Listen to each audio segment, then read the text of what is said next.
Coucou tout le monde, je vous retrouve aujourd'hui en présence de Laurent Mauvigné, auteur de La Maison Vide, publié aux éditions de Minuit, qui est dans la sélection du prix littéraire des lycéens des Pays de la Loire.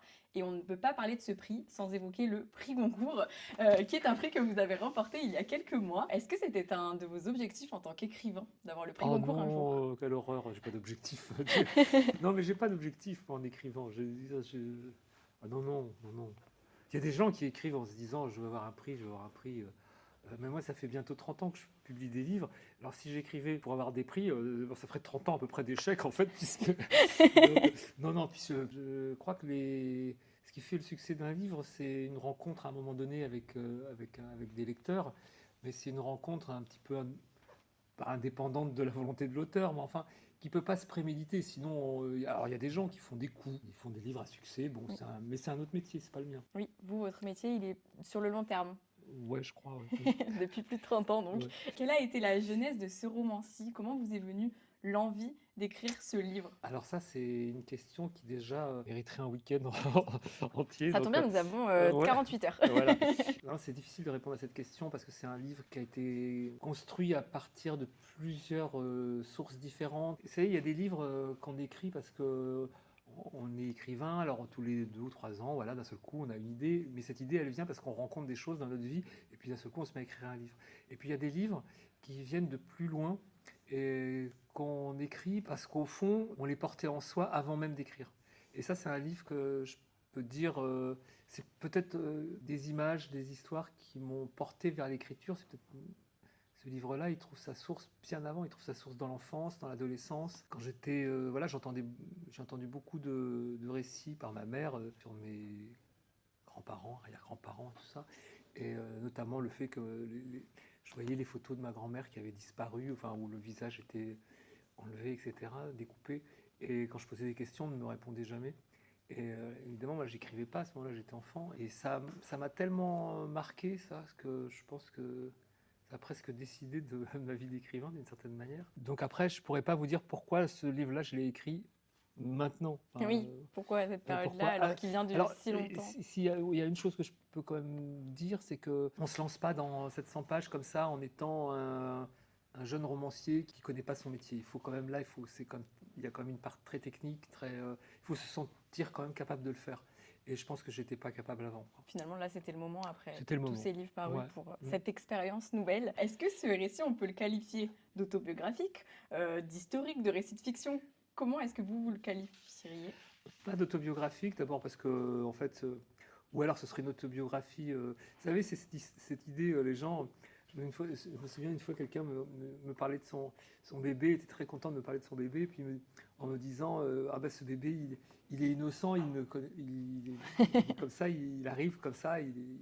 Je dis mais non, il n'est pas innocent du tout. En fait, ce bébé, il ne le sait pas, mais il porte l'histoire de ses parents, de ses grands-parents, de ses arrière-grands-parents. Il a déjà un héritage. Déjà, il n'est pas complètement libre en réalité. Ou alors il faudrait l'extraire complètement de son histoire familiale pour qu'il puisse. Donc si on considère ça, on peut dire peut-être qu'il y a une quête autobiographique derrière, mais en réalité pas tant que ça. Et puis c'est surtout des histoires que j'ai entendues sur ma famille, mais au fur et à mesure, la famille, j'ai envie de dire, je l'ai réinventée.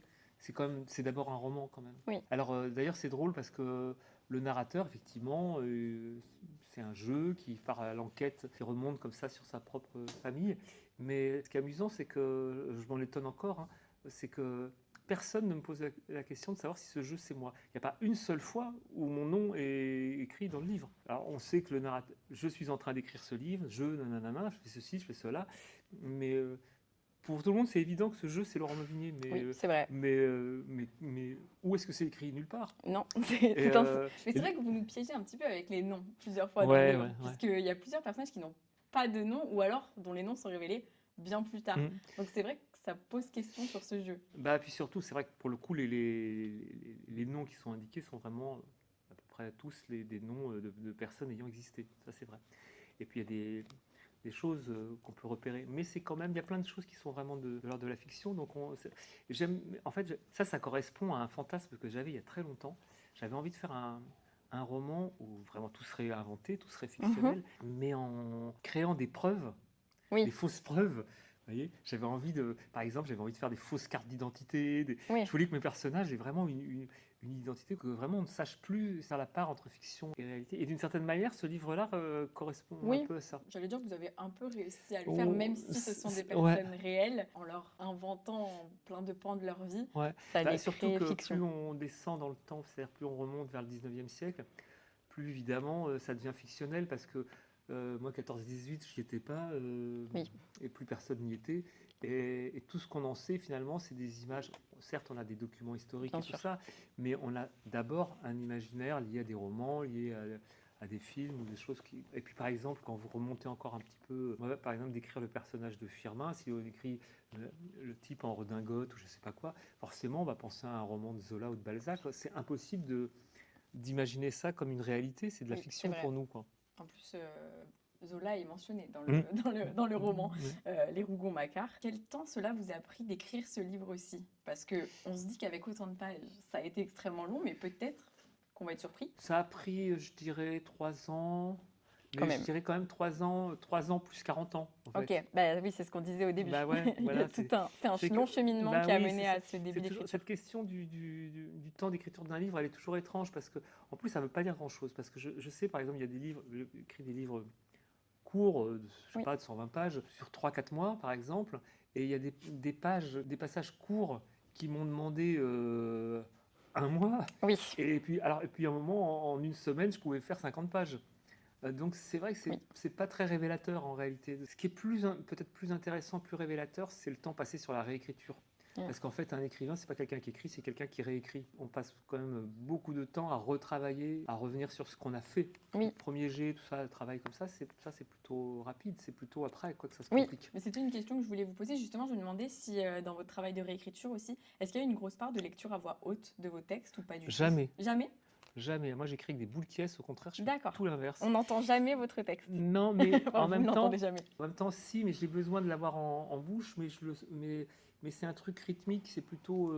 D'abord, je déteste ma voix, alors j'aime pas m'entendre. Et puis ensuite, j'ai l'impression de le saisir mieux rythmiquement en l'entendant plutôt de l'intérieur, en Oui. fait. Oui, oui, je peux comprendre. Bah, c'est vrai que pour le coup, je l'ai lu de deux façons. Je l'ai lu en papier et j'ai alterné avec la version La audio version à audio certains moments. de Podalides, Oui, de ouais. Denis Podalides. C'est étonnant parce que le livre audio, je trouve que c'est fascinant de pouvoir l'entendre et moi, je le vis comme si je le lisais. C'est un peu étonnant. Bon, c'est pas ma voix, Denis Podalides, Ouais, mais c'est pas ma voix intérieure. ouais, Mais je le ressens au final assez pareil. La seule frustration, c'est de pas pouvoir surligner quand ouais. j'entends un passage. Alors, c'est intéressant parce que Denis Podalides, il connaît très bien mon travail, on se connaît depuis longtemps maintenant, et il a fait, et d'ailleurs il va le reprendre, il a joué un de mes textes, ce que j'appelle Oui, qui était un texte assez court pour le coup, et qu'il a joué depuis 10 ans, 10-15 ans maintenant, plusieurs fois. Donc il connaît très bien mon écriture, on en a parlé beaucoup. Moi j'ai travaillé avec lui pour un spectacle qu'il avait fait, L'Orage, une adaptation d'une pièce d'Ostrovsky. Donc il connaît très très bien ma langue, très bien mon écriture, il connaît tous mes petits tours et tout ça.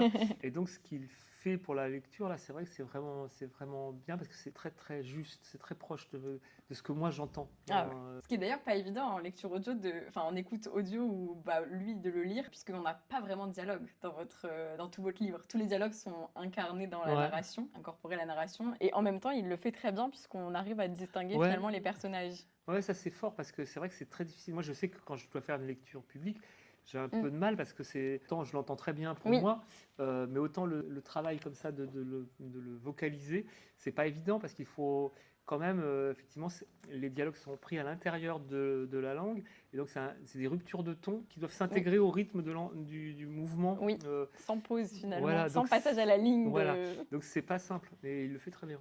Oui, oui, vraiment, Mm. j'ai été très prise dans les deux cas. On parlait des preuves, enfin du fait d'écrire avec des preuves. Est-ce qu'il y a quand même des... Bah alors, les photos, on en a parlé tout à l'heure, les Ouais, photos ont réellement existé, ouais. avec votre grand-mère dont le visage était Ouais, mais ce qui est enlevé génial, ou c'est qu'elles ont doublé. disparu, ces photos. Ah, Et moi, c'est des photos que j'ai vues dans ah mon oui, enfance. Je les ai vues, mais je les ai recherchées pendant des années et je les ai jamais retrouvées. ah oui. À tel point que je me suis demandé à un moment, je me suis dit, mais j'ai déliré, parce que je me connais, je peux délirer pas mal. Donc, des fois, je réinvente des trucs, je raconte des histoires aux gens, mais tout le monde me dit, mais non, c'était pas du tout comme ça, qu'est-ce que tu racontes? Bah, Donc, j'ai quand même un petit tropisme qui me porte vers l'invention. Et, j'ai demandé à une de mes sœurs, elle me dit, non, non, t'as pas rêvé, ces images ont vraiment existé. Mais j'ai dit, mais où sont-elles? Et je pense que ma mère a dû les jeter, en fait. Ouais.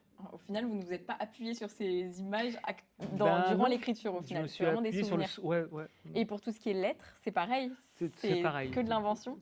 Alors, les lettres, c'est de l'invention. Ouais. Et comment est-ce qu'on invente tout ça, justement? Moi, je me suis demandé en le lisant, je me suis dit, mais c'est fou d'avoir pris des ancêtres et de leur inventer toute une vie, une personnalité, une apparence aussi, sauf parfois peut-être avec les photos, ça pouvait guider. Ouais, non, je me suis pas tellement appuyé sur les photos pour. Ouais, c'était vraiment... Non, parce que c'était. Le but, c'était pas de faire quelque chose qui ressemble à. Mhm. C'était pas une quête archéologique, quoi. Non, c'était plutôt essayer de trouver, j'allais dire, des structures de mouvement dans la vie qui peuvent emmener, par exemple. Pourquoi? Parce que ce qui est vrai, c'est que mon arrière-grand-père a quand même été un héros de Verdun et que ma grand-mère a quand même été collabo. Et comment la fille de quelqu'un qui a été un héros peut, elle, arriver à... Je dis ça avec le regard de Dark Vador, là, qui me regarde. Et c'est intéressant parce qu'en même temps, moi, c'est ce genre de figure un petit peu comme ça, sur la question comment dans une famille, on peut glisser comme ça. Ça m'intéressait beaucoup. Et ce qui m'intéressait, c'est de trouver comment, structurellement, ça, c'est possible. Après, que ce soit cette histoire-là ou une autre, et j'en veux pour preuve, d'ailleurs, c'est que quand je fais des librairies, donc je fais beaucoup de rencontres, Je me doute. et c'est vrai que je vois des gens, beaucoup de gens, qui viennent me dire mais c'est fou parce que votre histoire c'est pas du tout la mienne et pourtant c'est complètement la mienne, c'est complètement celle de ma famille. Alors ça, il n'y a rien qui me touche autant que ça, parce qu'à la fin, quelles que soient les histoires, dans les détails, l'anecdote, quoi, bah ça c'est pas important. Ce qui est important, c'est ce qu'il y a derrière, qui fait que là, toutes les histoires en fait se ressemblent beaucoup, Oui. et que ça on peut les partager. Donc je me suis pas tellement... il a fallu créer une histoire, donc je suis parti sur une histoire que j'ai inventée, que j'ai refaite, etc., à partir d'éléments que j'avais, mais je me suis pas tellement attardé là-dessus. Ce qui comptait, c'était plutôt d'essayer de trouver en dessous ce qui se passe au-dessous de ça. Qu'est-ce qui fait qu'une petite fille peut devenir collabo, qu'est-ce qui l'emmène à ça dans sa vie alors que son père était un héros, ça me trouble. Donc c'est des questions que je me pose. Et puis d'autant plus que cette grand-mère, moi j'en ai déduit, elle est morte à 41 ans, alcoolique, tout le monde me disait mais non, de toute façon ta grand-mère c'était pas une femme intéressante. Et la façon dont on a refusé de me parler d'elle et de sa mort, ça m'a beaucoup troublé. Et comme mon père s'est suicidé, il est mort à 46 ans, et je me dis elle est morte à 41 ans, je me suis dit mais qu'est-ce que ça raconte en fait? Et là c'est peut-être une part autobiographique dans la mesure où ça me pose des questions sur qui je suis moi aujourd'hui et d'où je viens, quoi, en fait, par rapport à ça. Mais voilà, c'est des questions comme ça. Et après l'anecdote qui m'emmène à me poser ces questions-là, pour moi elle est moins importante, même s'il faut qu'elle soit crédible, il faut qu'elle soit possible. Et au fond je crois, finalement j'y crois assez en fait. Je pense que c'est quelque chose comme ça. Et Oui. je vous dis, quand je vois comment les gens réagissent, je me dis, Oui. mais en fait, c'est des histoires qui sont celles de tout le monde. En fait. Oui, c'est le côté universel de votre livre que le jury avait beaucoup souligné lorsqu'on avait débattu. Moi, je ne l'avais pas encore lu au moment de la délibération, mais ça me donnait très envie. Et justement, vous écrivez page 133 lors de l'enfance de Marie-Ernestine, comme si le réel pouvait coïncider avec nos rêves et les épouser si naturellement et simplement que l'un et l'autre deviendraient la même réalité. Et est-ce que vous aussi, c'est comme si ce livre devenait votre réalité? Parce que mais tout à fait. ça doit être fou comme expérience d'écrire pendant plusieurs années sur vos ancêtres pour finalement créer des souvenirs qui viennent de votre imagination. Et je me dis, est-ce que c'est devenu votre réalité? Ouais, d'une certaine manière, ouais. Alors, c'est drôle parce qu'il y a beaucoup de gens qui me posent la question de savoir, mais quand même, vous réappropriez l'histoire de gens qui ont vécu, alors que eux, ils seraient peut-être pas du tout d'accord avec l'histoire que vous leur collez, puis avec la personnalité que vous leur collez. Vu sous cet Donc, d'un angle. point de vue moral, est-ce que c'est faisable de faire ça? Et c'est vrai que c'est une question que je me suis beaucoup posée, parce que je me suis dit, est-ce que je m'approprie la vie des gens?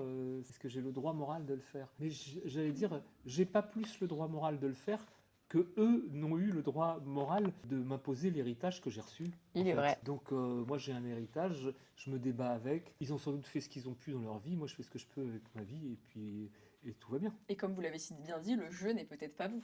Et aussi bien, le jeu n'est peut-être pas moi. Même Voilà. si tous les prénoms sont les mêmes, j'imagine. Pas tous. Pas tous, d'accord. Non, non. Donc finalement... Alors en plus je m'approche de gens que j'ai connus personnellement ou du présent, plus là, pour diverses raisons, mais du Bien coup sûr, là je me j'ai changé des prénoms. Très bien, non, mais je comprends. J'ai un autre passage que j'ai trouvé hyper intéressant, page 721, on est beaucoup plus loin dans le livre. Je ne sais pas ce qui se passe après. J'ai trouvé ça hyper drôle même finalement, d'écrire dans un livre où tout est inventé, presque. Je ne sais pas ce qui se passe après. Et il y a plusieurs moments où ça arrive justement. Ou alors, non, il y a plusieurs moments où ça arrive qu'on ne sache pas nous en tant que lecteur ou lectrice, mais là c'est le jeu qui ne sait pas. Et comment est-ce qu'on choisit ce qu'on ne sait pas dans un livre où on invente tout? Ben on ne le choisit pas en fait. Il y a quand même vraiment des moments où il y a quelque chose dans le récit qui bute, qui se refuse. Alors soit on peut forcer, je pourrais dire, Bien sûr, oui. je peux forcer, je vais trouver une solution. Mais ça m'intéresse. Quand j'y arrive pas, je me dis plutôt que de forcer la porte, j'essaie de comprendre pourquoi j'y arrive pas. Et je trouve ça plus intéressant de l'intégrer. C'est un truc qui se fait beaucoup maintenant, par exemple au théâtre, quelque chose qui se fait dans le théâtre contemporain, c'est-à-dire que par exemple, on montre les coulisses. C'est-à-dire quand les acteurs arrêtent de jouer, ils vont s'asseoir dans un coin, on les voit. On n'est pas obligé de les cacher à la vue du public maintenant. Oui. Ça, voilà. Et en peinture, c'est quelque chose de très classique. On voit ce qu'on appelle les repentirs, où on voit la forme de... Par exemple, chez Matisse, il y a beaucoup ça. On voit, il dessine quelqu'un sur une chaise, et puis on voit toutes les couches successives des essais qu'il a pu faire. Ça, j'adore ça. Et je me dis, mais ça me manque toujours... Moi, ça me manque dans les romans. Le roman, c'est toujours un truc hyper léché. Oui, sans coulisses. Il n'y a pas de coulisses. Mais c'est pas vrai. L'aventure de l'écriture du roman compte autant que le roman. Pour moi, elle en fait partie. Donc, je me dis que ça, c'est quelque chose qu'on peut partager avec le lecteur aussi, quoi. Oui, mais non, mais c'est intéressant et nous, finalement, ça nous interpelle. Quand on lit le livre, on se dit « Ah, mais comment ça, là, on ne sait pas ?» Et puis effectivement, il y a quelque chose, moi, qui m'amuse aussi là-dedans. Je me doute. Par exemple, de dire non, je ne sais pas ce qui se passe après. Je me souviens, par exemple, dans le roman précédent, qui était pourtant pas très drôle, l'histoire de la nuit, qui était un thriller où les gens avaient plutôt peur quand même, on voyait. Mais il y a un chapitre que j'avais commencé en disant, bon, là, c'est pas très intéressant, ils sont assis, il se passe rien, en fait. Et moi, ça m'amusait beaucoup. C'est vrai qu'il y a une part de jeu dans tout ça.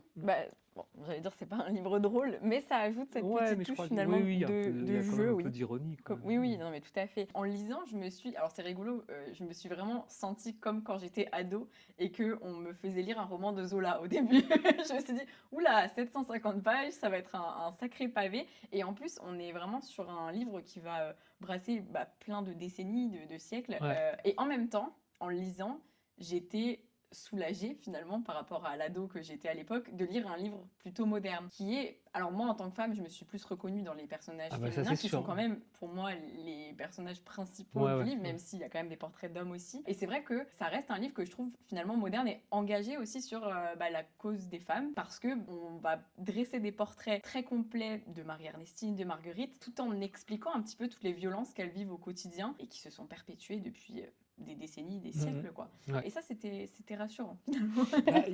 Alors, ce qui fait que c'est un roman, je crois qu'on peut lire aujourd'hui effectivement, sans s'évanouir en voyant que ça fait plus de 700 pages, c'est qu'à la fois, il a une dimension effectivement politique, mais qui est effectivement sans doute très actuelle. Alors évidemment, il y a la dimension féministe, peut-être, ou en tout cas la partie féminine. Mais c'est vrai aussi pour les hommes, d'une certaine manière, parce que la question qui se pose, c'est vraiment, on voit là, au XXe siècle, des gens qui ne sont pas maîtres de leur corps. Leur corps ne leur appartient pas. C'est-à-dire les femmes, on le sait, je veux dire, bon, c'est le patriarcat et tout ça, c'est ce rapport de domination des hommes, mais les hommes eux-mêmes sont de la chair à canon et je veux dire de la chair à patron. C'est-à-dire que vraiment tout le monde est pris en otage par une société vraiment très très rigide, quoi. Oui. Et donc moi ça, c'est vrai que je pense que là, pour le coup, c'est un regard contemporain sur ça. Oui, tout à fait. Et puis en termes de lecture, parce que même si ce sont un gros livre avec effectivement des phrases longues et tout ça, on peut dire ça fait peur. Mais je pense que on peut aussi le voir comme une série. Oui. Ça marche avec plein de petits récits croisés qui en fait avancent tout le temps. Donc normalement, si on est un lecteur à peu près normalement constitué, je pense qu'on peut le lire sans trop de difficultés. Non, ça va. Je confirme.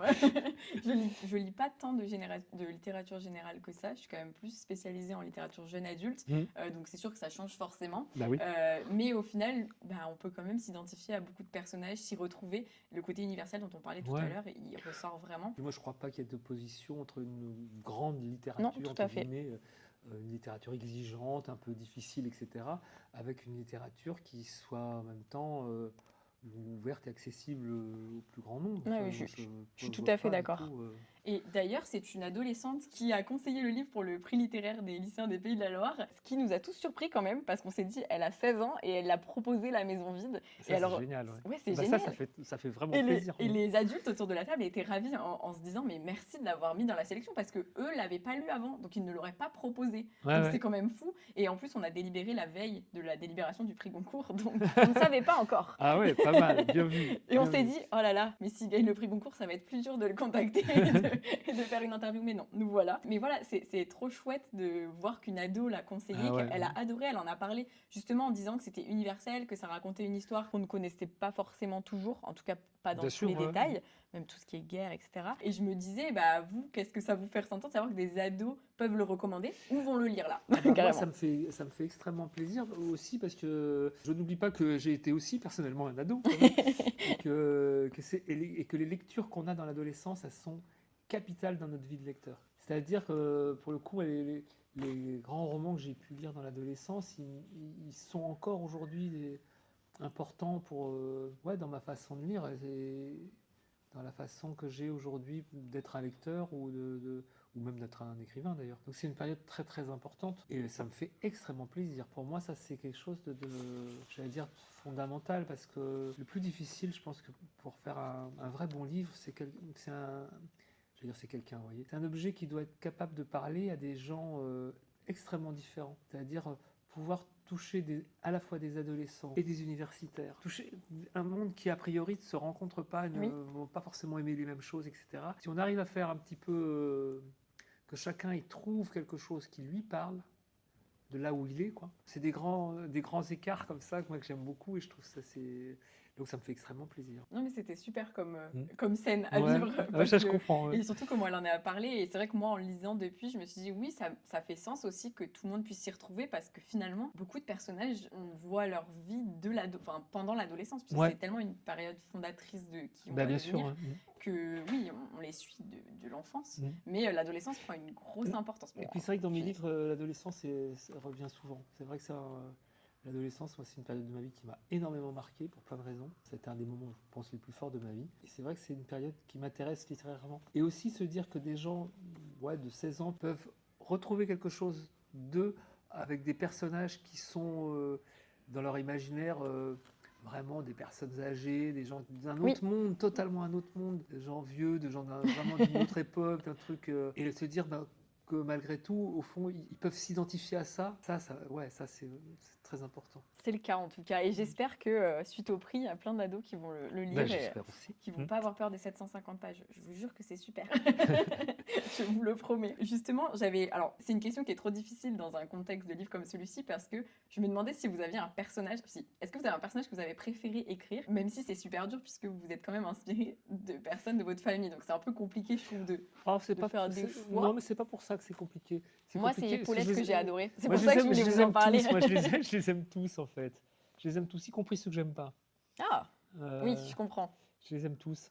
Et parce que, On parlait de Dark Vador tout à l'heure. bah voilà. Et non, parce que ça prend beaucoup de temps.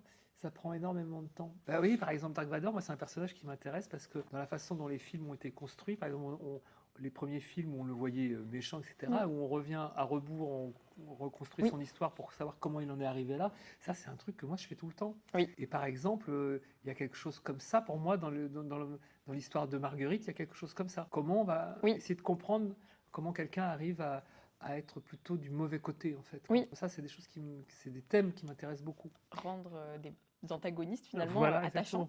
Ouais. Et là, essayer de les comprendre et tout. Alors, il y a des personnages dans des situations, du coup, c'est vrai que... Alors, Paulette, elle fait partie, on va dire, des personnages secondaires, mais c'est vrai qu'elle a quand même sa personnalité et qu'elle s'impose bien. J'ai adoré. Et il y a des personnages que j'aime, par exemple, pour une situation. Jules, je l'aime beaucoup pour son retour en permission, par exemple. Ça, par exemple, c'est une scène qui, pour moi, compte beaucoup dans le livre. Non, mais après, je les aime tous, parce que j'ai passé tellement... J'ai passé beaucoup de temps avec eux, quand même. Je comprends. Et on parlait tout à l'heure de l'écriture et vous disiez justement qu'il y a 20 ans, vous n'auriez peut-être pas pu écrire ce livre-ci, même en termes de technique. C'est vrai que ce que beaucoup de gens disent de votre livre, de manière plus simple, c'est qu'il est très beau, c'est qu'il est très bien écrit. Enfin voilà, c'est vraiment ce qui ressort le plus. Est-ce que vous, en tant qu'auteur, vous pouvez vous dire... Là, j'ai bien écrit. Je me demande toujours comment est-ce que ça ressort, ou est-ce que c'est vraiment plus de l'ordre de la technique en se disant là, j'ai maîtrisé ce que je voulais maîtriser. Je sais pas. Est-ce que vous pouvez dire qu'il est bien écrit? Non, parce que par exemple, je relis jamais mes livres. Ah d'accord. Après la dernière relecture de travail. Ouais, je les relis parce que parfois, quand il faut faire des lectures, je relis les passages. Mais j'ai trop peur de trouver ça mauvais, en fait. Donc je les relis pas et c'est ce qui me pousse peut-être d'ailleurs toujours à Vous me améliorez? replonger dans l'écriture. Ah Mais oui. m'améliorer, je ne sais même pas en Non? fait. C'est-à-dire qu'il y a un moment, je me dis c'est trop horrible de ne pas écrire, alors je ne sais pas quoi. Je Mais sais ce pas. livre aussi, vous l'écrivez d'une traite? Ou alors il y a vraiment tout un plan, tout plein Non, de il y a, personnages qui sont d'abord créés avant de leur donner une histoire? non, il y a un petit plan comme ça, très Mhm. succinct. Mais c'est très succinct en fait. D'accord. Et après, Et ça après j'y file, vais. Puis ça change au fur et à mesure parce que bien sûr. voilà, l'histoire se transforme et tout ça, mais j'essaie de pas trop me laisser enfermer dans un schéma, Mm. dans une structure que. Mais j'ai quand même besoin de savoir où ça va, j'ai besoin de savoir un Oui. peu comment ça va se construire. Puis au fur et à mesure, ça se déploie. Puis après, il y a des moments clés du livre, par exemple 14-18, Oui. l'Exode et tout ça, 39-45 et Oui. tout, la débâcle, je me dis mais comment je vais faire ça? Alors là, par exemple, ça demande beaucoup de Mm. documentation, et puis ça demande de déjouer certains pièges. C'est-à-dire que, par exemple, l'épisode de la débâcle, on se dit, bah, en littérature, ça a été fait beaucoup. Donc comment trouver un angle qui soit un petit peu différent de ce qu'on connaît, quoi. Qu'est-ce que vous pourriez donner comme conseil à un ado ou une ado qui rêve de devenir écrivain ou écrivaine? C'est difficile ça parce que les conseils ça coûte rien à celui qui les donne, C'est vrai. mais ça peut coûter très cher à celui qui les reçoit. Attention à ce que vous allez Ouais, répondre. donc non, je sais pas. Alors, je vais faire ma publicité du coup parce que j'ai écrit un petit livre d'entretien qui est sorti en même temps que La Maison Vide. D'accord. Un petit livre d'entretien qui était justement fait pour répondre à cette question. Ah bah, c'est parfait. Et donc, c'est vrai que je ne saurais pas répondre en une phrase comme ça parce que c'est trop important. Oui, je comprends. Mais c'est vrai que j'avais essayé de répondre comme ça sur cette question parce que c'est très complexe. Alors, effectivement, il faudrait vraiment faire un moment spécial pour ça. Bien sûr, je comprends. Non, parce que c'est vrai que quelqu'un qui veut s'engager là-dedans, c'est pas rien vis-à-vis de soi-même, Mm. et c'est aussi pas rien vis-à-vis des autres. Mm. Parce qu'il faut faire un vrai coming out hein, quand même quand on veut écrire. Hein. C'est vraiment, il faut avouer presque. C'est quand même parce que les gens vont se foutre de vous. Hein. Mm. C'est Oui. bah ouais, mais t'es écrivain, c'est ça, ouais. Tu vois. Et bon, moi, on me l'a dit, et donc c'était un truc honteux presque. Il fallait Oui. pas le dire, quoi, parce que les gens partent du principe que vous n'y arriverez jamais. Oui, c'est un métier qui paraît très difficile Bah, ou et c'est vrai. idéaliste. Et c'est vrai. Donc, je suis très prudent Oui, je sur ça. comprends. Mais j'ai envie de dire aux gens, il ne faut pas se décourager. Oui. Mais en même temps, il faut lire, ça c'est sûr. Il faut lire, mais pas seulement. Il faut voir des films, il faut être avide. Une Faut avoir culture faim, large. quoi. Il faut avoir faim.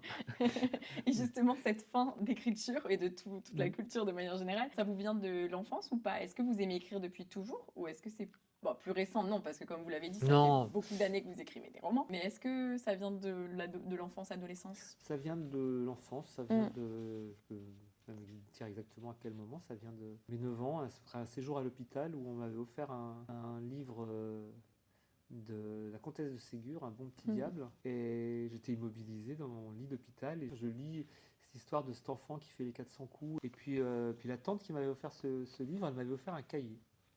Ah. Et elle ne se rend pas compte, mais elle a changé ma vie. Oui, très belle idée. Ouais. Je lui dis parfois encore. Et c'est vrai que quand le livre s'est terminé, j'étais à l'hôpital et c'était horrible d'un seul coup de retourner à la réalité, quoi. Et donc j'ai continué, j'ai écrit une suite. Trop bien. Puis après j'ai écrit une histoire, voilà. Et puis ça ne s'est jamais arrêté au fond, quoi. Enfin si un petit peu, mais Avec des petites pauses, mais voilà. Mais en même temps, c'est ça, c'est une rencontre. Donc c'est difficile de dire ce qui fait que oui, on le moment devient- précis. Oui, ouais, on devient écrivain. Ouais. Pour terminer cette vidéo, je pose la question à tous les auteurs et autrices sélectionnés dans ce prix. Est-ce que vous auriez un roman favori à nous recommander? C'est dur comme question, j'en suis consciente. Ah ouais, mais c'est parce que j'en ai trop, en Bah, fait. je sais, Et j'ai je le suis même sûr que tout le monde problème. répond ça. Oui. Je suis sûr que tout le monde répond ça. Mais ou alors un roman là que vous pourriez conseiller. En plus, c'est des lycéens et lycéennes qui nous regardent. Donc, est-ce que ça peut guider un petit peu? Et il y aura la même question pour un roman graphique, puisqu'il y a des romans graphiques dans la sélection aussi. Un roman graphique, c'est plus dur parce que je relis beaucoup moins. Et je me demandais si vous en lisiez ou pas, justement. Très peu, en fait. Mais Très peut-être que peu. c'est plus simple, il y en a un qui ressort. Non, j'en ai. On va tricher en regardant Non, les... mais j'en ai lu un en plus que j'ai trouvé super il n'y a pas longtemps, mais j'ai oublié le titre. Ah mince. Ça m'embête d'autant plus que on m'a demandé, et puis pour une sélection comme ça, puis finalement ils n'ont pas gardé le titre, alors j'étais vexé Ah parce mince, que je oui. trouvais ça très très bien. Est-ce que vous Là, avez évidemment, la je me rappelle. maison d'édition, la couverture? Non, je rien. revois, mais je me. Ah, là, je Bah, j'ai non, pas. je vais pas retrouver. C'est pas grave. Mais sinon, un roman déjà. Alors, roman, qu'est-ce que je pourrais vous dire comme roman? Je sais pas, Sa Majesté des Mouches, là. Mm. Ça, c'est quand même un classique. Et puis, Puis c'est super, quoi. Je suis sûre que les profs vont être ravis que vous ayez cité ce livre-là. Super, on va pouvoir le conseiller aux ados. Ah oui, c'est bien. C'est vachement intéressant pour le coup. Ah, tout à fait. Bah, merci beaucoup pour cette Merci interview. C'était un beaucoup. plaisir de vous recevoir et j'espère que cette interview vous a donné envie de découvrir La Maison Vide si ce n'est pas déjà fait, ainsi que tous les autres livres de la sélection du prix littéraire des lycéens des Pays de la Loire. Et merci encore, Laurent. Merci.